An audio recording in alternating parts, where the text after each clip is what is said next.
প্রতিবারের ন্যায় সুন্দরবন এবারও বুক পেতে উপকূলের মানুষদের ঘূর্ণিঝড় থেকে রক্ষা করেছে। ঘূর্ণিঝড়ের ক্ষয়ক্ষতি কাটিয়ে উঠতে সুন্দরবনের উপর মানুষের অত্যাচার বন্ধ করতে হবে।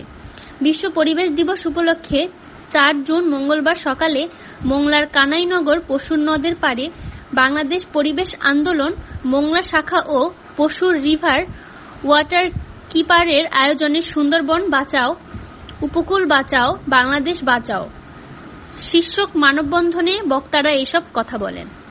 মঙ্গলবার সকাল 9টায় বাংলাদেশ পরিবেশ আন্দোলন বাপার কেন্দ্রীয় যুগ্ম সম্পাদক পশুর river water keeper Mohammad Nurul Alam শেখের সভাপতিত্বে মানববন্ধন অনুষ্ঠিত হয়। এ সময় অন্যান্যদের মধ্যে বক্তব্য রাখেন বাপা নেতা নাজমুল হক, গীতিকার মোল্লা Al Mamun, Maruf Billah, Pashur river water keeper volunteer Sheikh Rasel, Mehedi Hasan Babu, Zahid ব্যাপারী, হেনা বেগম, শাহরুন বেগম প্রমুখ। ঘূর্ণিঝড় রিমালে আবারও প্রমাণিত হলো বারে বারে সুন্দরবন আমাদের রক্ষা করে। তাই সুন্দরবন রক্ষায় সরকারকে গুরুত্ব দিতে হবে। সুন্দরবন না থাকলে ঘূর্ণিঝড় রিমালে ব্যাপক ক্ষয়ক্ষতি হতো। আপনারা দেখছেন বাগেরহাট 24 টিভি। সব খবর পেতে আমাদের সাথে যুক্ত থাকুন।